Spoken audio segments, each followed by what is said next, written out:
would abuse having vulnerable patients dependent on you and actually try to harm them. I can't begin to imagine why someone would do that. On June 8, 2015, in Chester Hospital, England, the intensive care Neo unit experienced a relatively calm morning. At 8 p.m., a healthy baby boy from a set of twins was deemed fit to go home. However, just 26 minutes later, the boy suddenly collapsed, prompting a swift call for medical assistance as his condition rapidly deteriorated. Upon arrival, the attending doctor noted an unusual blue and white mottling on the baby's skin, accompanied by a rash previously unseen in the hospital's history of cases. Despite efforts to stabilize him, the baby tragically passed away 30 minutes later, leaving his parents devastated by the sudden loss. The shock deepened when 28 hours after her brother's death, his twin sister was discovered collapsed with a distended belly. Despite immediate attempts at resuscitation, doctors were unable to revive her. Like her brother, she exhibited the same perplexing rash on her skin, and she too was pronounced dead an hour later. The entire hospital community was left reeling by these unexpected and heart-wrenching events, especially as the babies had shown no prior signs of distress throughout the day. What was more shocking than anything before all that was the 2 days before this, when she was born, she was breathing for herself, she was on CPAP, she was doing well. In the following days, another baby boy in seemingly good health was tragically discovered deceased, his demise attributed to unknown causes. Despite the efforts of medical professionals, the rapid deterioration of his health defied explanation. Later that same month, on June 22nd, a baby girl experienced 3 alarming collapses over the course of the day. Attendees noted a discoloration of her skin during these episodes, yet the origin of this symptom remained unknown. Despite desperate attempts to save her, the baby succumbed to her condition within an hour. This distressing event sparked significant concern among hospital staff, prompting doctors to escalate the issue to hospital management for further investigation. However, their pleas were disregarded, as the potential repercussions for the hospital's reputation and financial stability were deemed too great. This disturbing trend persisted for months, resulting in the deaths of 7 babies and leaving another 6 with permanent damage. Despite the gravity of these occurrences, none received thorough investigation. Symptoms varied among the affected infants, ranging from sudden spikes in heart rate to skin discoloration, collapsed lungs, heavy blood loss, and organ damage. Initially, doctors speculated that the cause could be a virus that had spread, but laboratory tests failed to reveal the presence of any virus or bacteria. The underlying cause of these afflictions remained frustratingly unknown, compounding the tragedy and deepening the sense of unease within the hospital community. On June 23, 2016, a pivotal moment unfolded amidst the ongoing series of tragic events. It involved a set of triplets, a rarity in itself, but these particular siblings were identical triplets, a phenomenon so uncommon that it occurs only once in every 200 million births. All 3 babies appeared perfectly healthy until one of them suddenly collapsed. Although doctors managed to revive him initially, he suffered 2 more collapses within 3 hours, ultimately succumbing to his condition. The loss of the first child marked the beginning of a harrowing sequence of events. Just 13 minutes after his passing, his identical brother, the second of the triplets, collapsed while being fed. Medical professionals determined that his diaphragm had somehow been shattered. Post-mortem x-rays revealed an abnormal accumulation of gas in both babies' bodies, with one also exhibiting liver damage, consistent with an impact injury akin to that seen in a car crash. As I walked towards the incubator, I could see on the monitors that the oxygen saturations, which is basically the baby's oxygen levels, were dropping. And they dropped to a level that ordinarily, number one, the alarms would have been going off, but number two, the nurse would have called for help. The hospital management attempted to handle the escalating crisis internally before involving law enforcement. They enlisted the expertise of professionals from other medical institutions to conduct a thorough review of the perplexing and unexplained deaths of the infants. Post-mortem examinations, including x-rays and blood analyses, revealed startling findings. Traces of insulin or air were detected in the baby's systems, providing a plausible explanation for the unusual rashes, discoloration, and sudden collapses observed in the infants. Additionally, x-rays revealed extensive damage to the baby's spines, lungs, and livers, marking a pivotal breakthrough in the investigation. The presence of insulin in their bloodstream suggested deliberate administration rather than natural causes, shedding light on the sinister nature of the events. Recognizing the gravity of the situation and the limitations of internal resolution, hospital managers acknowledged the significant impact on the institution's reputation caused by the outcry from doctors and nurses. Consequently, in May 2017, they officially requested police intervention to further investigate the circumstances surrounding the tragic deaths, signaling a pivotal turning point in the quest for answers. Well, I think we all got extremely worried, us paediatricians. I got very worried by June 2016 because we'd had this review of some of the deaths in February 2016, which had shown that a number of them were unusual, unexpected. Well, I think there was resistance on the senior management side to involving the police. But I don't know quite why, and really the senior managers ought to be asked, because I think they were receiving advice from different sources. We paediatricians were certainly concerned. The managers, they have to answer for themselves. If they just listened to us hospital paediatricians, I think the police would have been called in a lot earlier. When infants suffer harm, their conditions typically deteriorate rapidly, often within minutes. Recognizing this, the police meticulously scrutinized the circumstances surrounding each tragic event. They focused on identifying patterns by examining which nurses were on duty at the time of each baby's collapse or death. A consistent trend emerged. A particular nurse consistently emerged as the main caregiver present in the room during these critical moments. Despite the hospital's attempts to provide explanations for each incident, the police found that every case was categorized as unknown or unexpected, a departure from the norm. Drawing upon this circumstantial evidence, investigators were led to a single individual, Nurse Lucy Letby. She was consistently present during the events where infants experienced collapses or near-death experiences, making her the prime suspect in their investigation. The key aspect of this investigation has been always asking ourselves, who else could it be, if not her, and what else could it be? From what investigators could gather, she lived in a nurturing environment, surrounded by love.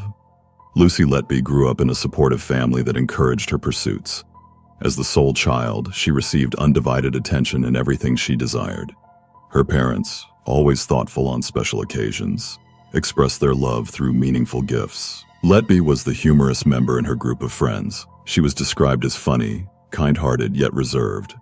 Lucy enjoyed dressing up and socializing with friends.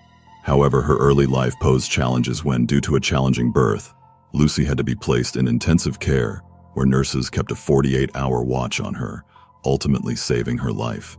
This experience became her driving force to pursue a career in nursing, a profession she cherished and aspired to join.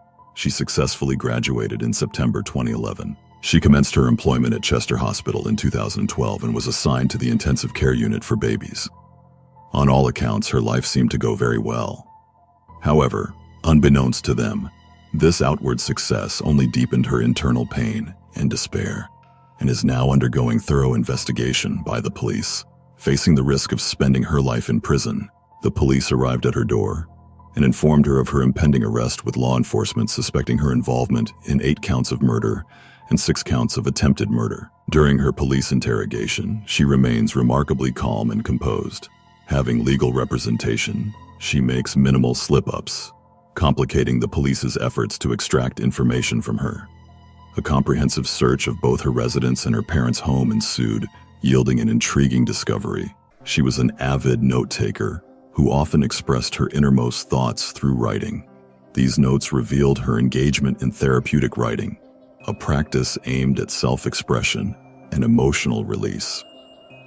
Despite the absence of incriminating evidence, she was released on bail 3 days later, though the authorities persisted in their investigations. After a year-long investigation, the second arrest occurred on June 10, 2019.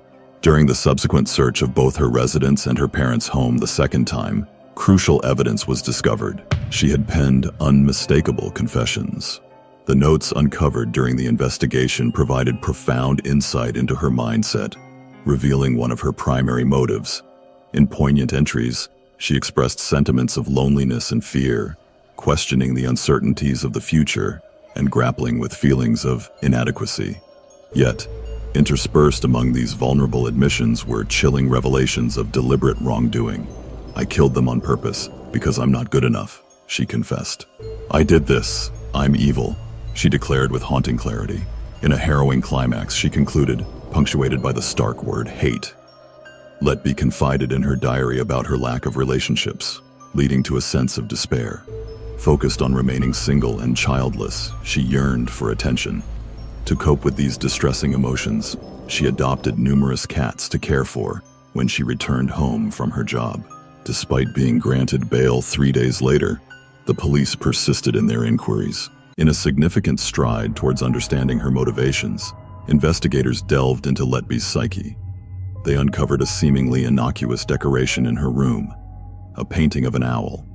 However, this seemingly benign detail took on a chilling significance when they realized that the owl painting bore a striking resemblance to one found in the Chester Hospital, a hospital where she had attacked infants. The investigating police received alarming reports from multiple doctors who expressed deep concern and directly implicated Lucy in all the killings. However, hospital managers sided with Lucy Letby, calling out the whistleblowing doctors. Tony Chambers, the chief executive, said that we were to apologise to Lucy Letby and that a line had been drawn and that we were not to cross that line, and if we were to cross the line, there would be consequences. They were compelled to write a letter of apology, and Lucy returned to work. Unfortunately, the cycle of killings resumed for 4 months, as no one could believe that someone seemingly innocent could commit such a heinous act. Ultimately, when she was removed from her position, all the unusual deaths ceased. The police were also informed by her co-workers that during her shifts, Letby developed an intense fascination with a married doctor at the hospital. Her fixation escalated to an obsessive level, and the only proximity she could achieve was during critical moments when infants faced near-death situations. They had spent a lot of time together, engaging in activities such as traveling to London together. He bought her chocolates, allowed her to use his car to get home, and texted her frequently throughout the days. She knew that the doctors she had a crush on would be the first to respond to emergencies, assessing the severity of the baby's condition. When such incidents occurred, they would dedicate the entire day to saving the babies together. Letby sought affection, attention, and approval from him each time she managed to impress him. She appeared indifferent to the human cost. As long as she gained the attention of the doctor, she harbored a crush on. Her first court appearance was on October 10, 2022. During the proceedings, her defense lawyer argued that the accusations against her were based on assumptions and coincidences, highlighting what they deemed to be flaws in the system. When questioned about the incriminating statements found in her writings, such as "I'm evil, I did this," Letby explained that she felt overwhelmed by guilt and self-doubt at the time, viewing herself as inherently flawed and incompetent. As the trial progressed, Letby's emotional state became increasingly fragile. She struggled to maintain her composure, often requesting unplanned breaks. Eventually, she broke down while discussing her own experiences and the toll the situation had taken on her mental health. However, the prosecution contended that the notes constituted clear confessions of guilt, rather than mere expressions of distress. They pointed out inconsistencies in Letby's accounts, noting her tendency to contradict herself and become increasingly agitated during questioning, a departure from her usual calm demeanor. Ultimately, the jury returned their final verdict on August 18th. A cruel, calculated, and cynical campaign of child murder involving the smallest and most vulnerable of children, knowing that your actions were causing significant physical suffering and would cause untold mental suffering. The offences of murder and attempted murder were of exceptionally high seriousness, and just punishment, according to law, requires a whole life order. Lucy Letby, on each of the 7 offences of murder and the 7 offences of attempted murder, I sentence you to imprisonment for life. Because the seriousness of your offences is exceptionally high, I direct that the early release provisions do not apply. The order of the court, therefore, is a whole life order on each and every offence, and you will spend the rest of your life in prison.